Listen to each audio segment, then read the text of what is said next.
O tātou le sona la, te ngā tātou te o le tusi o. Le o ngā tū mana mau, sa pati le wali whākos fulus fuk. O le maula mo tātou tusi o le sona, o le Ioane tolu. Ioane tolu, lona matau po tolu, Ioane whaitau mai le whai upu mo mue whangata mai i le luasu matasi. O le tusi leo, o le tusi e maasani e tātou, o le tusi e maasani tātou whaitauina. O te lei lofo e oa le tamaititi whatoa whanau e lo le leia, e tusi le la tātou whaitau ni tae au ai ai le au ngā, ai le tāua. O le whiau le mana o le atua e mai mo tātou le tae au le ni. E a matai nā ai lau whai ngā malanga i le tausanga. Amen.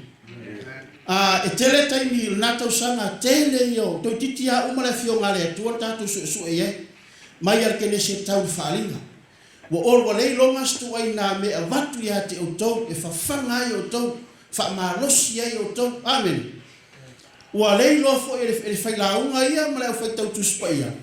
Po le hase mea o le haa watu ina ia whaamausa li ia no whaamoe mo, ia ole e toi vai ai. Pe tai o le nganga pa ia la tau ia, e au mai la vai le nganga pa ia le whia. E whaasoa soa mai e le whia. Ina i mo whai o le tātu langona ina.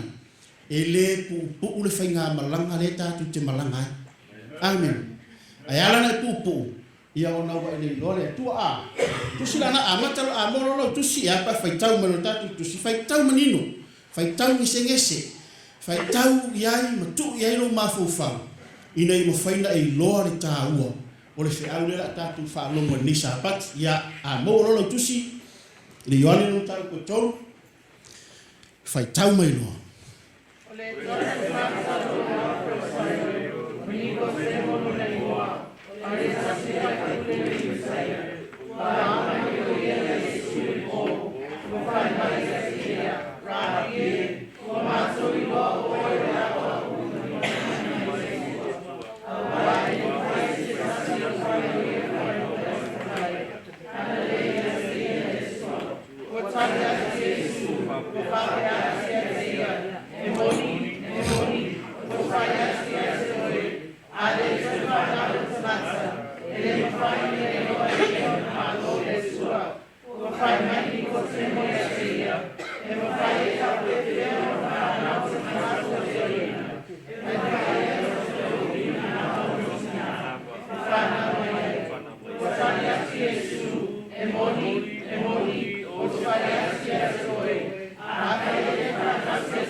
E ala fai tau ni tai. E se le ma nei o le wha longo atu la utu fai tau. Whatoa e fai tau na ala utu spa ia. Menea. Whaftai mo fai tau wino tatu utu spa ia. O le tala lea. O le tala lea o le mara malama i o le tala lea. E iei le fe au lea mana o le atua e tau mai a te oe ma o le tae au le ni. Lea ngā e le fai ngō fie. Lau au unanga i le atua. Amen. E le fai ngō fie. Lou loto. E tu ina atu. E fai ai le fina ngalo le atua. Amen. O ana pō. Lea sa fai ai le wha amantunga. O sa pati ni. O le sa pati o le wha afowina. Amen. O le sa pati o le toi wha amanatuina. O le ale mea le wha amanatuina. E le ngata e wha amanatu wai le maliu o Yesu. Ai toi wha amanatu wai le lua mafutanga ma le atua. Amen. E kas e tele teima o le o langa. Wa e ese a ulangona le nisa pati. Amen ya. Ai au tuni feitai au ese a foi ulangona fa le asa. O atu le sono fua o ese foi ulangona le sono fua. Amen. Ai a ona e manino le lei ma e loa le lei. Le tau o le atua. O ulangona lavana le sapati aso sa e umare vai aso. O ulangona le na. Ai sea. Le ana foi lana laua e loa. Mo tato manino e taua i o le atua i hati oi. Amen ya. O le tae aola ni. E fai ngofia tato le sona. E maua fai posifuma le ono. Maua lau tusi e le fai tau le fai posifuma le ono.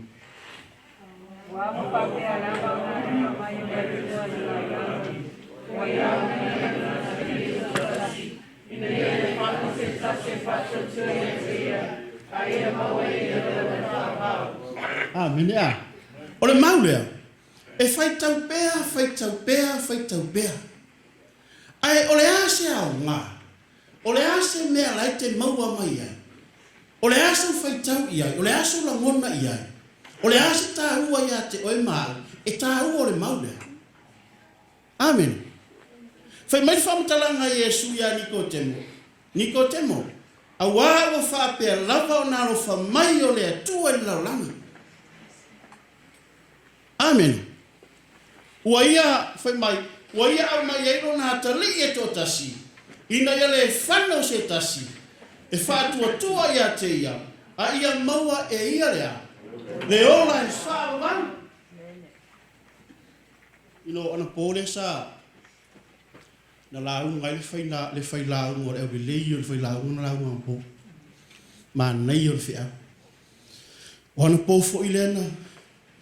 Na wha amanatu ai le tino ma le toto Yesu. Si inunga lo ni matai au ne pe ai loa e alofa Yesu.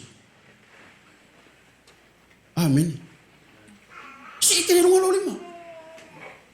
We all know Jesus love. Amen. Si ina inunga lo lima pe ai loa e te alofa ya Yesu.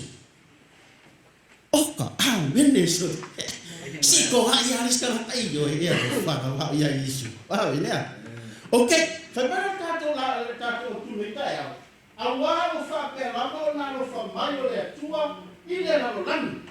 Si, e lei whai ngō fia e whiri ngā le atua. Mō oe mā leo lai whauha. Amen. Whaipai whamutala ngā mau. A wā o whapea lama o nā o whamai le atua i asere. Wale au mai e whaila, e wale au mai e Ioane. A wale i tivito le au maingo le mau. A o mai whalang tele. O le naro langi o le ne tele. Amen. Mai o wau whake la mona o whamai le tua le langi. O ia au mai ona tali e tō tasi. Ina ia le whano se tasi. Ma rio e su o le naro langi. A rofa le tua le naro langi. A ele mana o le tua e whano se tasi. Amen. Ina ia maua i whātotua, ia maua le ona e whāwau. Ok, e le whai ngō whiawhiwhiri ngā rea kua mo oe. Ka whai e lea tua tangata, le la kau whai whākukopatako le songa, ma whai ma limi uka na kore songa. Whai e lea tua tangata fai au akama eva, mga uma nga fai au akama eva, ay ang sala. Ang finangalo le akua ele koe mga usta, au fa uma tangata. Ay koe fai si tangata lang ole akua mafaya, esa. Ay nga koe ele akua wai koe akua, so fa masala tangata, usala no ele akua tangata.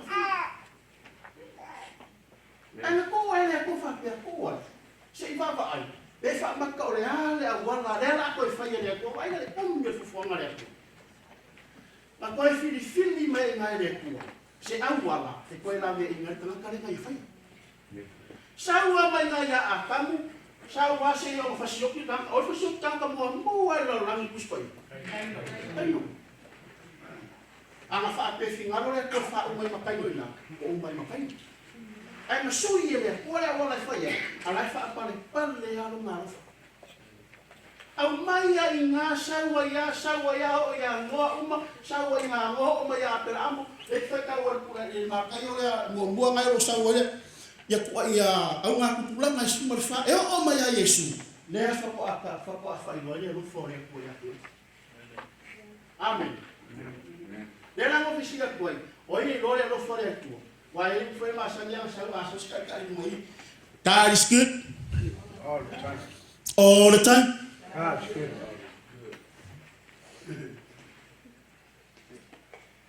Ai fisili ngamo oi ma. Fa fenga ilo le le ko. Fa fenga ilo e lo fa le tua. Ale wa la merka ya ni. Fa malo e ko ko eso. Mai taui le lofa ile. Ile lofa. Taui le lofa ile lofa. Ela fa para ni na lo fe fa para ni mo lo. Conversation love in love. Amen. Amen. O fio to ma fo fa ko le ale mi no le le o le dale. Son muchis. Conversation. Ole lofa. Pa ko lo umban ole lofa. Ele si winga ole lofa. Ole lofa, ele si mo winga ole strong. La ole strong. Aisia. Langa ale ma lo si no loko. Ele mo fenga ya lofa. Amen. Se mai la fakai kaina. Nga lua feiloa ilo mala ngore amakanga. Amen ya. You try your best. E te mauai la wu. Ma fau se awala i mawhai e inga la i loa le alufa. You try. Ore maa losi na lo loko, ore maa losi e lo loko. Ki nganga i loa e maare mea na te alu. Ki nganga i loa koe koe ha e la vea. Amen. Koe ha e la vea ni pōre kau warua ia. Ki nganga i loa e whaingatare mea. Ai te alu isia. Ore maa losi o loko e kau mawhai e whawhau le alufa. Amen. Anganga e maua le alofa. Whaka malalo le. Amen ya. Nganga maua. Whaka malalo le alofa. A makalonga whai aku a te kaui au ia kua karinga. Si, ole kala le. Whai mai wha makalanga. Le mango mua karu kou. Nera whai kauinga. Ole kangaka le o whasai o Nikotemo. Lona ingoa. Ole tasi o whai pule i taia. Waruane ia Yesu le po, o fai mai ate ia rape. Wa mato wiloa o oia lea. O lea oa o mai lea tua, a wai le mawhai se kamaka nga fai mai ke fai anga oai. Na o le au mai lea tua, na o le po lea tua foi. O le vanga mo mota no le soma, ko le mua maa no le soma. O le mo mua, ane, kau le fefe. Amen. Lua, Noi fa faurina no maftana me Yesu ko. Alofa ia tua. Malo loto ato. Vai nga ngai ko la ka ko su ani kaya e pupu wa ka ko le so. Or vai mo pu ha ka ko le so. Vai foi ma fu ana. Me lang mo awal fefe. Ai se ana me wari fe me fefe. Vai la me ngari ngari. La ma fu anga. Ko ngale fefe lo ugi kilo ko fie fie ni sapa. Amen. Amen. Fai mai fai poi lua. O fai mai o ia rape. Al fai mua. Wa luane o ia Yesu le po. Langa nga lua ia Nikotemo ia Yesu le po.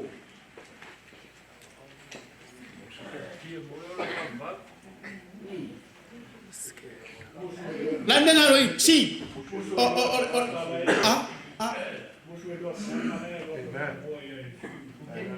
Kamu ai oni ko te. Spekta ko fa yo fia ta koleso. E mai ko e mata koleso. Awa pea fa la pesangi. Awa ko ke vai le pese. Ai fa long le pese. Awala ko ke vai mai le fa le so. Ai ko fa long le ko le tu Ai ai.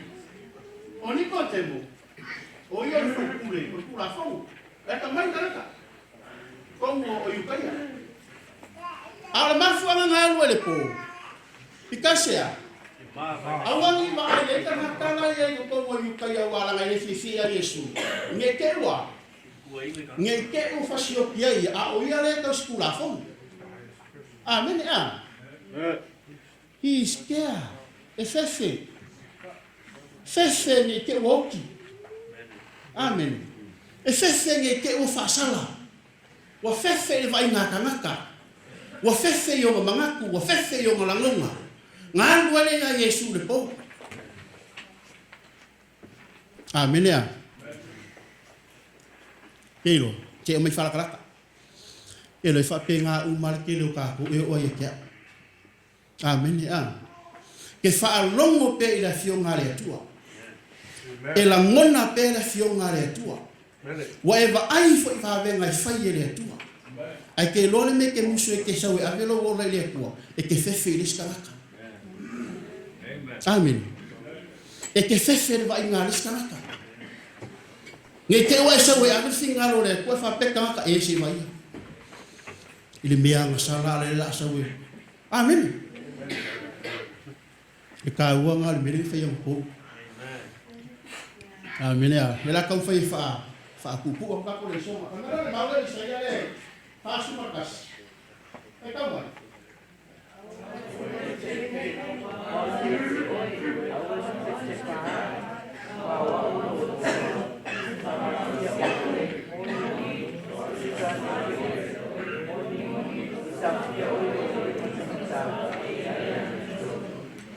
Amen.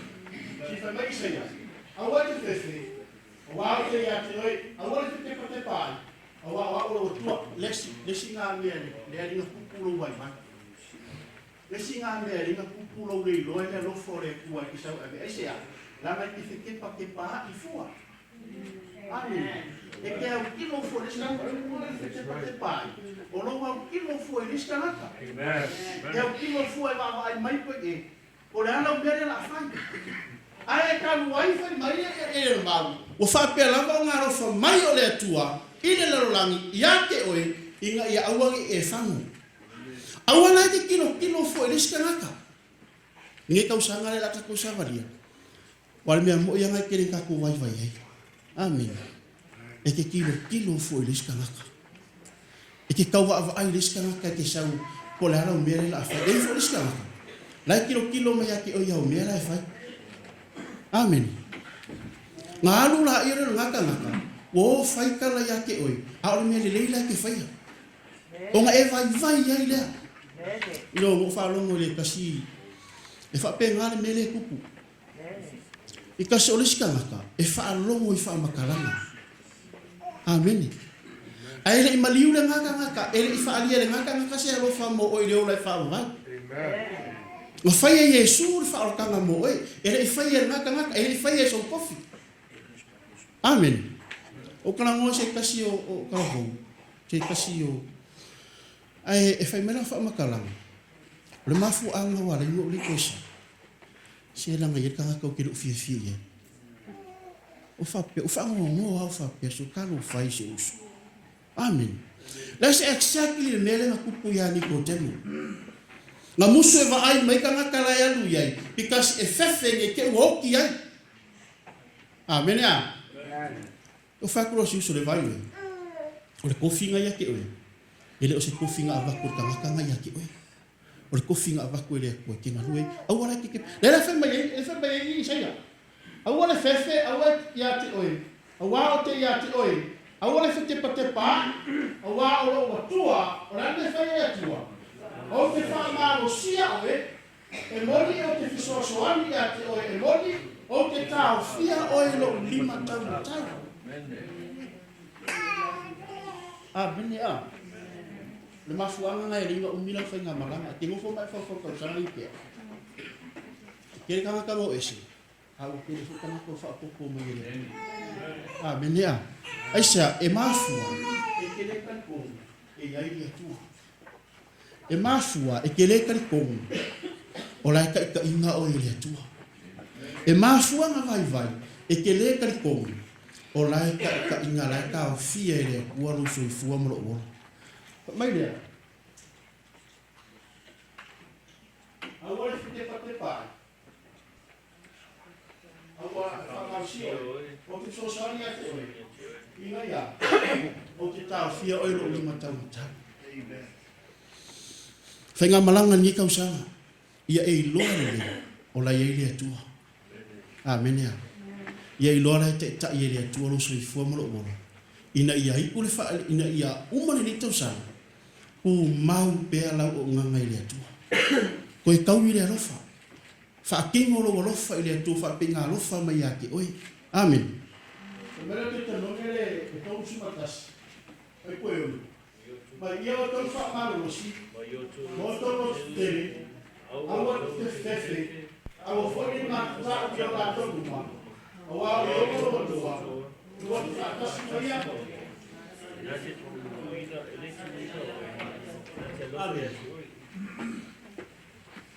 Ai mafau lo o yo manga e vai lo. Ai mafau o la ile atua. E fa wa o pera o savalinga. Amen. Mafuanga nga linga le o mai se ko ka famangkunga. Amen ya. A como leilo. Ya como fo ngalo. Ai ko si le fia. Ele fai ngo fia fi ngale atua mo e. Ele fai ngo fia le fo le atua mo e. Manga ole atua. Inga iai o mai ka ko le langi ma le ola e fa wa.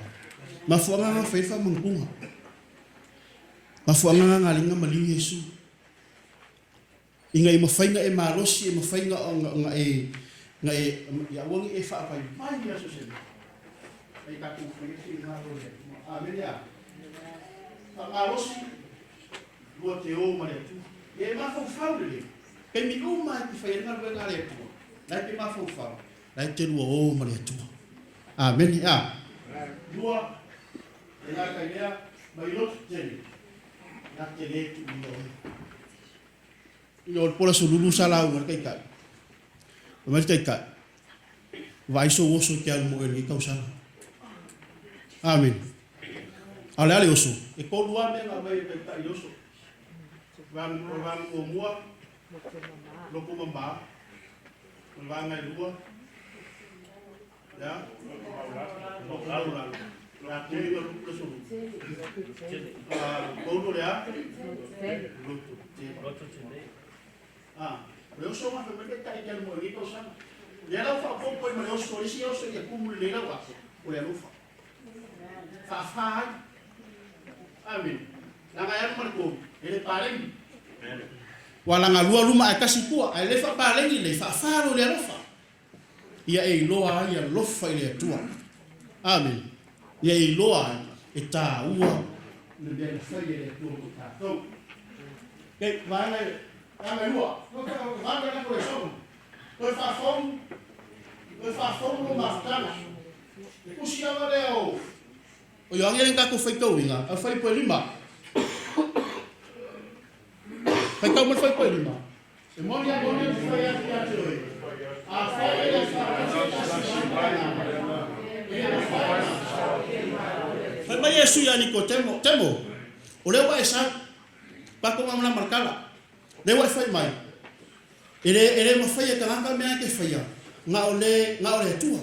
Ilo le lai e Nicodemo. O Yesu. A lo la be.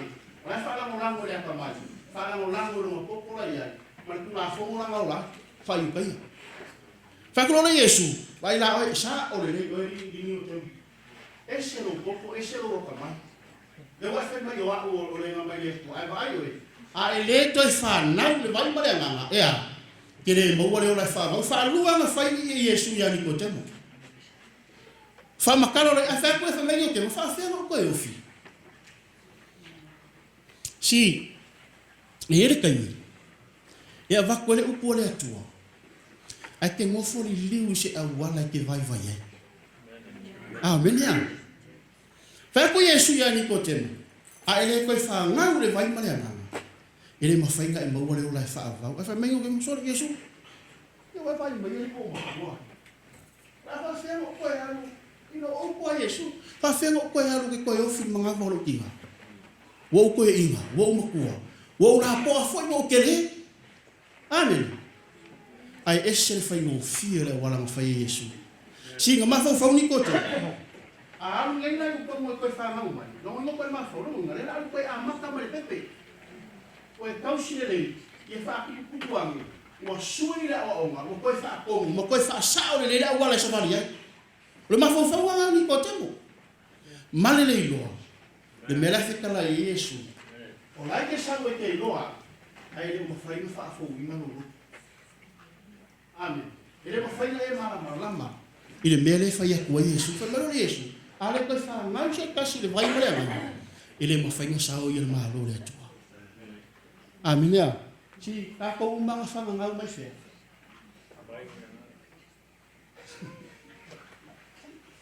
Ako mga fa ngau mai la. Mai, ai mo le ngana ka pa ia. Kaya ali lo te fa solo fai kaula lo. Del kala ngoro fa makala lo Yesu. Mai ka ka fa ngau martingo. Ya. Martingo ia. Me foi la ngali ngau la fa martingo ris ka. Amen. Al kanga ka fa ngau mai mama. Ore mama ia. E ka inga ia. Mai mama lesi mau tipo le kon foi ko ima. Un fa lo mai ele o ia ki ta to. Ele o ma buema. O ya me to. Sa ta to fa ia. Ai tu sa mo na ba no fa fa ta ele ko ko ina. Male fa fo ina ile ngang pa ia. No pe mo fa ia. Ngi ka usa. Ia tau ile alofa ile alofa. Nga alofa ma Yesu ia ke oe ma ia kau ia la nga alofa. Amen. Ta fenga e kau ia nga alofa. Fa lango lango ile nga pa ia ka inga o ia ilo ia alofa ia Yesu. Amen ya. Ino e kele yo kai mi e ingol ngalwe. E kele nga vai vai Yesu. Ai sia. Lai loe lo fa Yesu.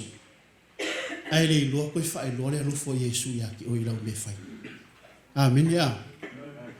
Ino e fis kai me fa pe ngai lo ka la o. Ke mo ko ma fa ino e think lo nga ka ya ke ia ia. Vai vai lo.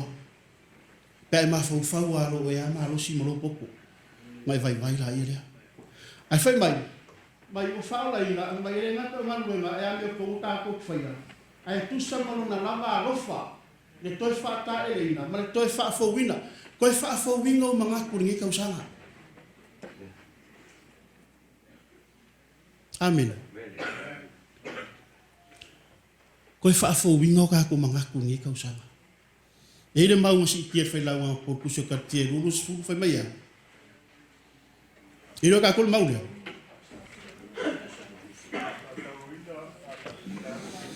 Si, o le mesiri le na kau. Pai mai ka ko le pumongi. Amen ya. Ai masa lo salo le pumongi. Fa fenga le ke masa lo salo le pumongi. Si el mafuanga nga elinga o ha o peka ko le fionga le tua. Inga ia e loa mo ka ko wi loa. Le fionga le tua, mo e ma lo se mo mo mau se kasi ko se sikia ko vai mai. Angale ya lo su kuspaia ele mala mala. Amen. Wai ke fiu ke fa longo mai. Le o nga mar fa ko ngar kuspaia a ele ya we fa tiro ele ma fa ka ko ilo. Amen.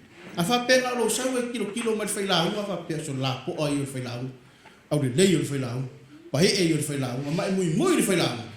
E a kili nga vai vai. Amen. Ai lo su kuspaia. Ingai mo fainga fa fo winga ai no moto. Fa na fo winga ai o manatu. Ngata ko fa ngau le mai male ngana. Lo ai ko kongo le pumongi le tu, ai kongo le ai no le tu. Whalango le ngā pa ia. E ka inga lau whainga malanga ni kau sana. Ingai mo whainga kākou walo lofa i le atua. Amen. So se mea raro ke whaia. Ia kākou whaia e a lofa i le atua. Ai ke longo fia le leia kāka e a lofa i le atua. Whai lo mea le loku sau lo ave umma mea le. Amen ea. E sau a kuli mai I mea ai le loku se I sau a le ave umma mea ai le loku. Amen. No ai. Nga mea la ko ia no waka ko mea I fa. Si, a o mea no fai le kua. O mea o mai ke o mai e fai mo le kua. Ave mo le kua. Au e koe ma fau e nisi mea. Peke koe foi ai ke le ai. Foi au e ke ai au fa fanga o mo fa ngau le tu. Amen. Ai ma fua ngai koe alu mo mea. Ke le lofa I le koe le koe lofa o ia ke oi. Ke mga o ai ke ma o nga oi. Ele fala mo le ngana pa ia fa na oi. Ai sa pe ia mo fai mai. Ai fa le fala mo le ngana e alang ku mau o mo le ngana pa ia lai fa ku mau winga. Amen ya.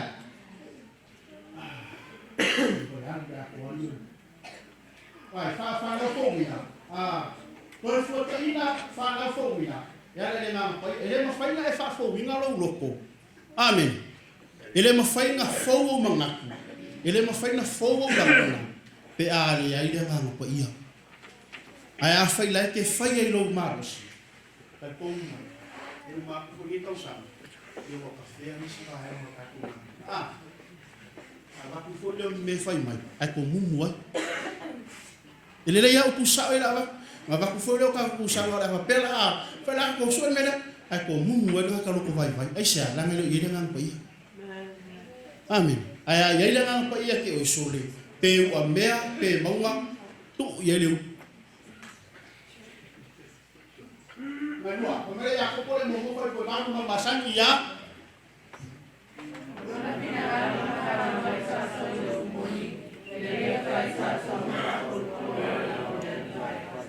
Amen ya. Si o finga lo le ko. Ngai ngai la markai au ni. Ngai la markai au ni ke sa we fai finga lo le tua. Ko fa fo I la le lo fo le ko. Ka wi le lo fo le lo fa. Amen. A o mai ke o le lo fa. E ke le ko fefe a jeme. A o mai ke o le lo fa le tua. E ke le ko solo muli a jeme. Amen. Ele ko fe su ya I fo yo manga. Ele ko fe su ya I fo yo langonga. Wa fia mai le sa paki, ai ka mai le sa paki. Amen. Fa u le sa paki, ai makuara yang mai le sa paki. Wa fa penga ka ko e fe mo wa pe lo mo fe. Amen.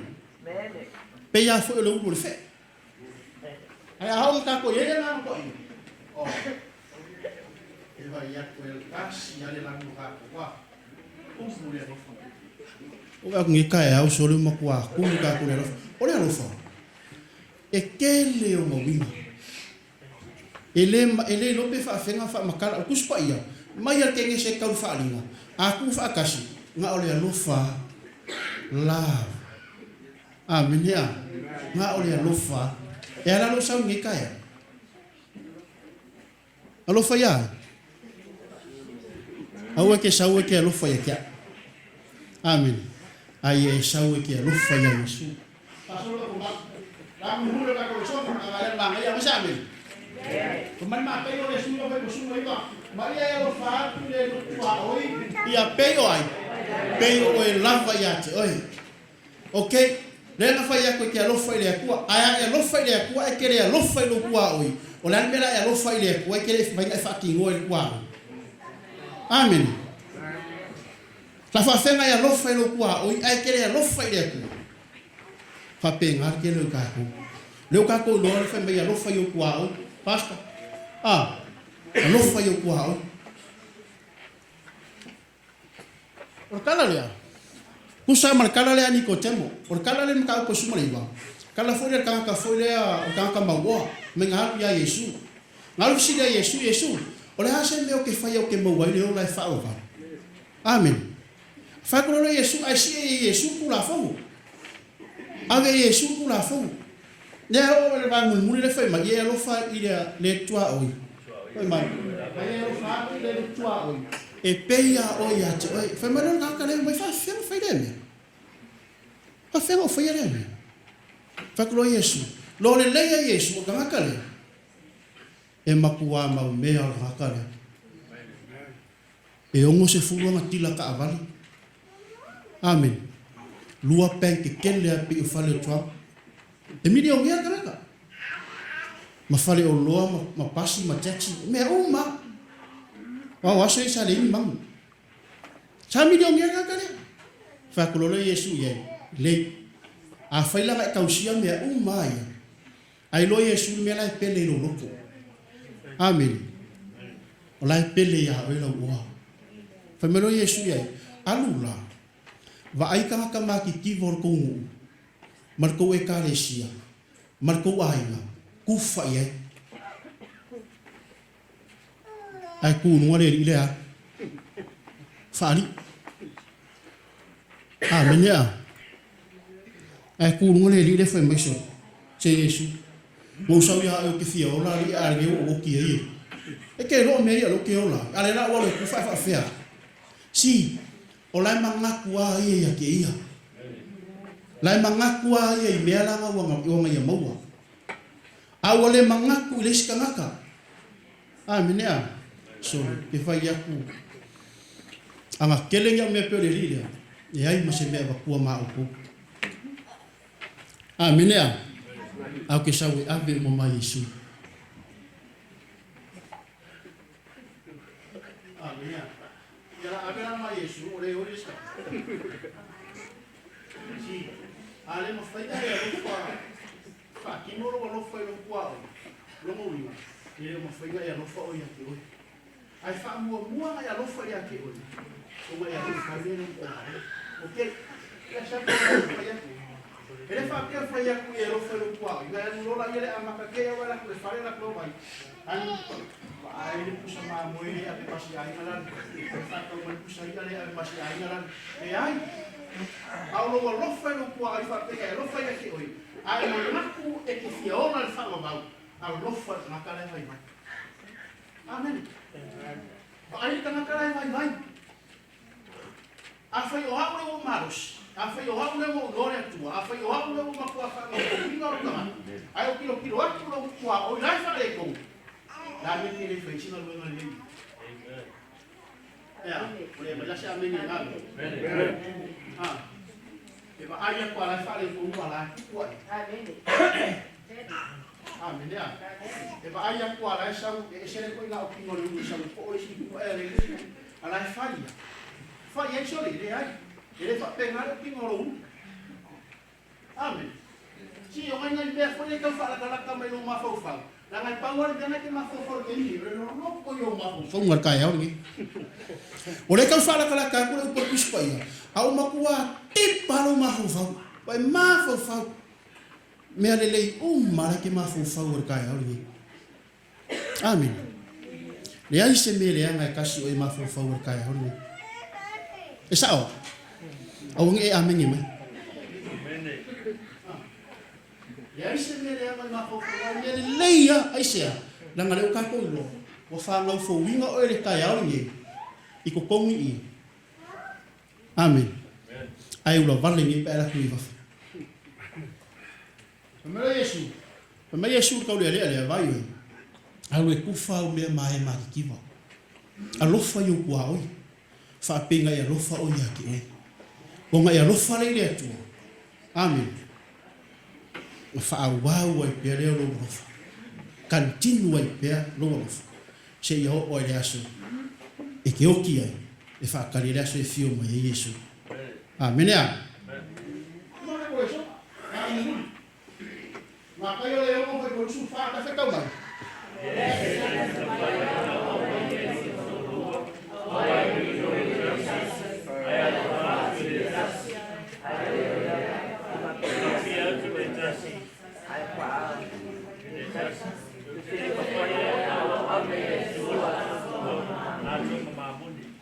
Leaisia te mawhaia on au na ia riki si tō rua.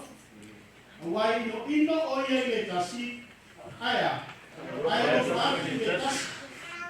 A leo lea, e whapipi atu, e atua i e whapipi atu le tasi. Ai whare au ngare tasi. Amen. Pai mai, e le ai se na te mawhaia o na au na ni toa lua se toa lua. Oi, ni aliki se toa lua. Pai wale karie me o mati. E le mawhaia e au ngani mea se lua. Te ngea whakaikaima. E le mawhaia e ale sau ki sau e te au ngai a Yesu. Alai te au ngani kui ngā. Amen. Le masi e Yesu maka upo e whaakule sumaliva. Amen. E le mawhaia sau te au ngai a Yesu. Alai te whaia le si mere e whikau iru mo si whangare atu. Amen. O ngō whamo mafo whawhapea. Pei ai e rai fo e la vea i whaila hau mai. Pai, e iei le kai me whangau fo iwa i ruka ngaka ngai lore lei ale. E stifu. E ese. Amen. Le whai mai e, le whai mai rao. Tau te rei ma whaia ngau au nai lia tua, a toa, ma maa moe. Maa mone. Ore upule le maa mone. E le whai pārangi lai ai. Ole a. Mane. Ia, oa, ore mane. Ai sea, e iei le sika ngaka, pe ia le kalarangi whaisika Yesu ni ngāko sumareiwa. Ua sili a ia le oa. Amen e a. E lo le lei au sa pati o le atua. Ai alu a whenga rue ngai su e iama oa. E lo le lei ale mere fie le atua. Ai alu a ise alai whaasili a ke ia. Whaasili a ia mea lai lunga loko. Ai le whaasili le upo le atua. Mea ngai whai lo Yesu. E le kere ma whainga e au ngangia kua se lua. Ai sea, langa o le me kupu. E ke alo whai lo ko urua. Ai la itiki ai le atua. Amen. E le sika ngaka e sau e halu le atua. O le alo whai lo to urua. Amen. Ai wai whai meri kuspa ia. Wai meri kuspa ia. A whaasili o e mea. O le awa. Ai sau e a whai whinga lo le atua. E koe whaapopo fo i marisi o kōrua. Ni ai, amen, e aka wāro. Le aka me koe ingare. E le ai e le whapinga. Whingano le atua. Amen. A o le whaasili le atua. E whaamanuia e le atua. Koe whaapopo e leo mea umara te maa lai kai. Amen. La ua kuro e le atua ia ke oele oli o le alofa. E le ua koe le akun kupe ia ke oele ngai ki kawhea ai. La kuro e le akua o le alofa o le fia o le oli o le maka alofa o mea umara. Ai ka kia kupe.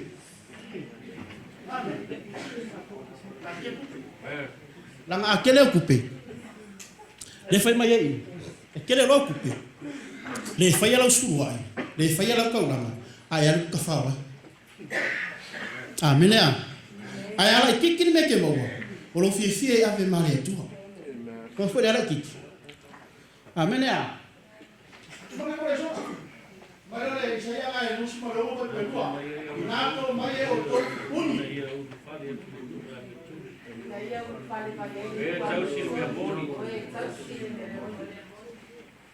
Ese baka pulor ka kun kanga wenga ni kausan. Mai nato mai o to pui. Ina ia fale mai ele nuku ame o tonu. Oe tausi le mea moni. Si, ele mo fainga haru nga kare langa. Ai nga kere faia ngalo le atua. Ko lua mea mongi. Amen. Nyale mea mongi mua, Paulo.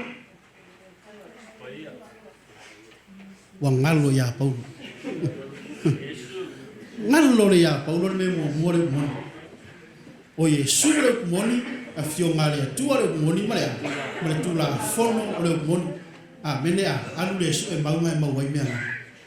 Aisia, nga ila tau e o le langi male o lai whawa. O e tausi mea moni. Leal mea moni. E sa pati o letu. Lana mea mono, pe a whai, e tu ina atu a tolo loto, e tau ia ili alofa i alofa. Amen. Whaapei ana alofa mai lea tua ia te oima, ia whaapei na fo. O na watu longo, e tau ia ili alofa i isu. E sona ni tae au, tau ia whaamani e tele lea tua, ni tae au, ia tau fi maulawa na o lea alofa. Ai la foa inisi mea. Tau fi maule alofa ina ia mausali ia lofa moe ma tini ia lofa i mga malanga ile langi male o lai fa vaule tu o matu tamai langi o mala matu ma le no